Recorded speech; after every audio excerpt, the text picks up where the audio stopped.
Ассаламу алейкум, құрметті көрермен. Желек, ассалау деп қой.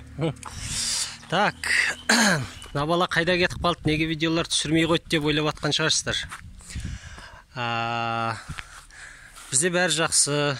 Қазір майдың соңына қарап кеп қалдық.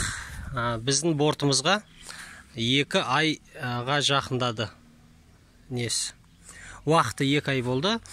Демек, 2 ай алдын мен осы жерге 1 квадрат шуалшан салдым. Сосын ортасына саған ем. Ортасын яма қылып салдым дағыны. Ішіне салдым, 5 қап.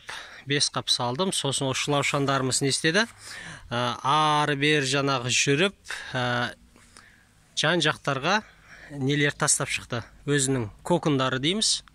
Солар тастап шықты.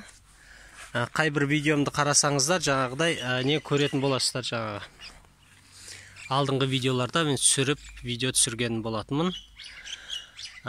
Сөйтіп, 2 айда қазір қорытындылай кетейін, қандай қателіктер болды, қандай нелер болды, жаңағыдай пайдалы ақпарат. Соны айта өтейін. Ең бірінші, жаңа кенетал деп бастаған ек.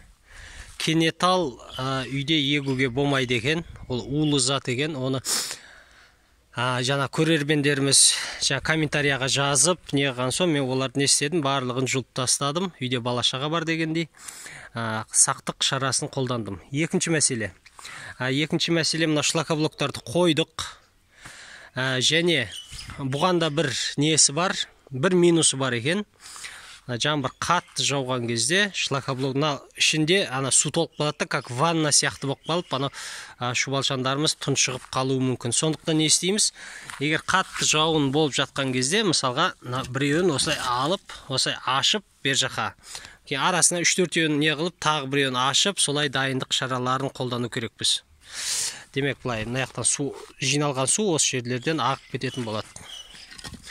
Соны ескеріңіздер, жаңа шуалшандарыңыз тұншығып қалмасын. Үшінші мәселе бізде пока орын алған жоқ.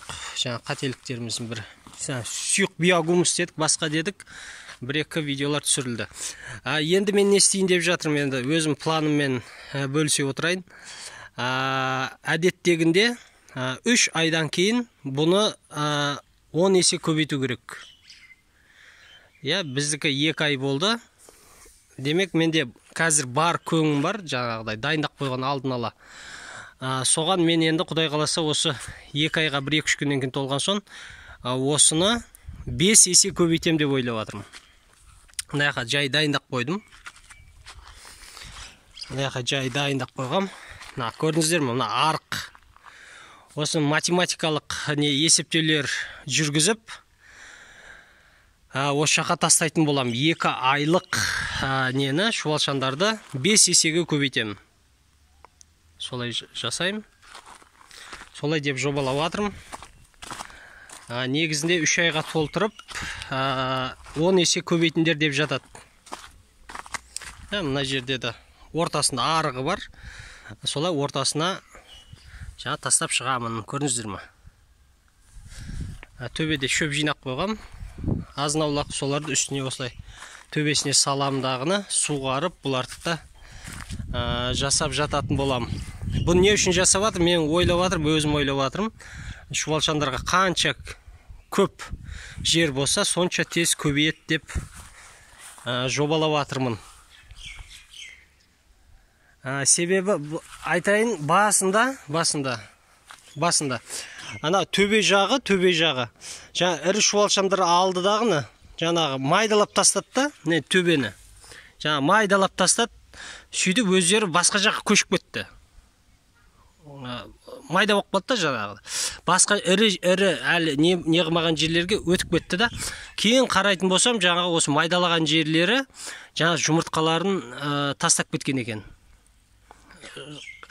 Бұлардың несі осылай екен, барады дағыны, ірі жерлердің барлығын майдалап, өз бала-шағаларына ыңғайлы нелерді жасап, жаңағы ыңғайлы жағдай жасап, жұмыртқаларын тастайды екен де, өздері басқа жаққа осылай көшіп жүре береді екен. жұмыртқаларын тастап. Қайбір видеомда жаңағыдай көрдіңіздер, жұмыртқа өте көп еді. Қазір қарайтын болсам, енді жұмыртқалар әдеуір азайып қалған, бірақ бізде не бар? Детсад бар. Кішкентай шұбалшандар өте қырғын. Жаңа олар өсіп өнді, не қылды. Мына шлакоблоктың бойымен бірдей қылғам өткенде көңді. Сөйтіп су себілді, басқа қылды, бір 5 сантиметр не істеді, жаңағыдай пресстеліп қалды. Енді бұны негізі сәл ауа кіргізіп қою керек. Бірақ мен енді 3-4 күн шыдай тұрамын дағыны, жаңағы жаңа жайға салам деп отырмын. Осыны қазір аударып көре салайық, қандай не отқан. Бұған суды мен 2 күнде, 3 күнде азырақ сеуіп тұрмын. Қазір бізде Шымкентте жаңа жаңбырлар болып жатыр, басқа болып жатыр. Бір суланып алған не көң оңайлықпен құрғап жатқан жоқ.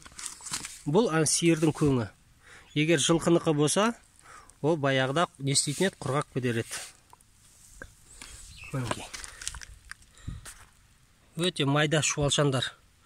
Өте көп. Қарайтын болсақ. Жаңағы нелерден, кокыннан, өте қырғын. Кокыннан бұлар жарып шығып, өздерінің нелерін топтасып, көрдіңіз бе, қанша көп. Осына майда. Анакей, бір кокын көрдім. Бірақ өткендегі видеоларға қарасаңыздар, кокын ол кезде өте көп еді. Мінекей. Өте майда шуалшандар өте көп. 2 ай болды. 1 айда өсіп өнет, үлкен шуалшанға айналып, бұлар да жаңағы көбейе бастайды бұлар. Жылдамдығы өте көп екен. Қай жерін қазып қарамасақ та, мысалға осы 10 квадратта майда шуалшандар толып кеткен. Егер жаңағы мен де басында сенген жоқпын, бұлай тез көбейеді деп ойлаған жоқпын. Айтқандай, бұлар тез көбейеді екен. Жеміс талымыз өсіп тұр, өніп, ешқандай күйген жоқ. Тағы қандай ақпарат айтсам екен деп ойланып тұрмын. Шуалшандар қашпайды екен. Әнекей, көрдіңіз ба? Мен басында ойладым, жаңа шуалшандар қашып кетеді деп жаңағыдай. Қарайтын болсақ, мысалға шөптің арасын қараймыз, мысалға қай жерді қарамасақ та, шуалшандар бұл жерде жоқ. Шуалшандар қай жерде? Шуалшандар өз жайларында, бір жайында өсіп өне береді екен. Мінекей. Видео пайдалы болды деп ойлаймын. Осындай қысқа видео болды бүгін. Баршаларыңызға күн сәтті өтсін. Лайк басып, комментария жазыңыздар. Өз ойларыңызды. Подписка жасаңыздар. Алла разы болсын. Рахмет.